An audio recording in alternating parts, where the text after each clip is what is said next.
Oh, Hi, can you hear me? yes.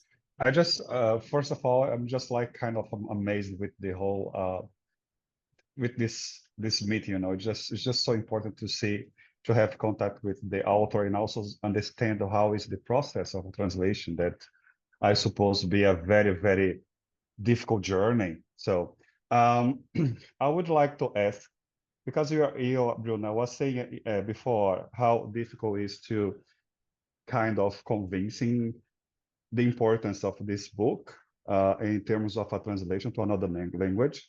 And I was wondering, because we have a tradition of other authors that are very famous outside of Brazil in English language as well, such as Jorge Amado, and we have other ones that also have been translated, also follows this way of being a person of Northeast, also people that cannot read. So it's more or less, I mean, you see this kind of characters in other books. What was the main problem, let's say, in this particular one? Because we already have like a tradition with Northeast authors be translating another language. But what was the problem with this one in terms of convincing the importance of having this project? And I also would like to ask you, I read the version in Portuguese, and I was like wondering how extremely difficult can be to translate not only what is written there, but especially because I'm from Northeast, I totally understand what is there, but maybe for someone outside of this, even from south of Brazil, maybe cannot like get the whole idea. How it was for you just to try to, besides the literal translation, but also to translate this kind of feelings that you can feel when you're like reading the book? Very interesting question. So well, I joke all the time that my home country is the Northeast. I don't identify with the rest of the country. I don't know it. I've never actually really been. But the Northeast I know really well. I am, I've been all over the place, but only in that area.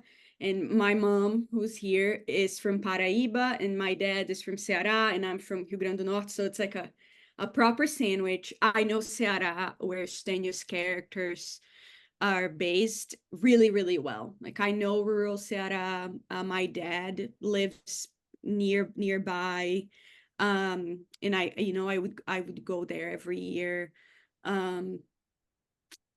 Just I'll take the bus just to rural Ceará. And my dad is bisexual, and I knew growing up a little bit of what that was like. Like I remember hearing things and knowing the way that people talked about it. So this book felt personal to me.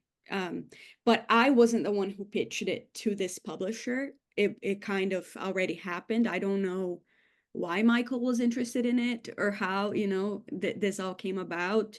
But what I can say is that for the most part, books that don't already fit an image that, let's just say, an ignorant reader might have of Brazil, a reader who doesn't know much about Brazil might find resistance, because then you have to introduce something new. And this one, it's not, set in Rio. The sites maybe are not as easy to visualize. It's a queer story that in and of itself finds already all kinds of challenges. Queerness doesn't always travel readily. You have to explain, queerness in this place is different from queerness in that other place. So I think those are some of the challenges that I found.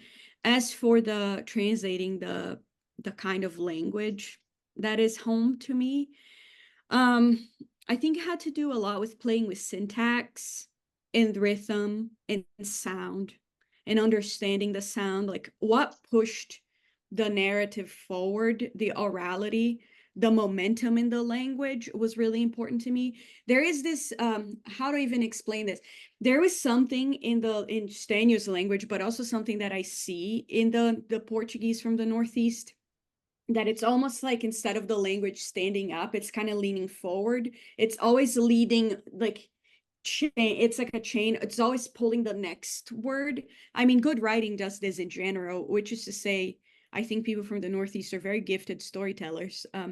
You know, and they do this really well. And there's that sense of humor and that forward momentum that I think gives it the oral quality. So I was really concerned with that I wanted the story to have this kind of flowy quality, that I wanted it to be cascading in the right way. I mean, the river is the main image of the entire book.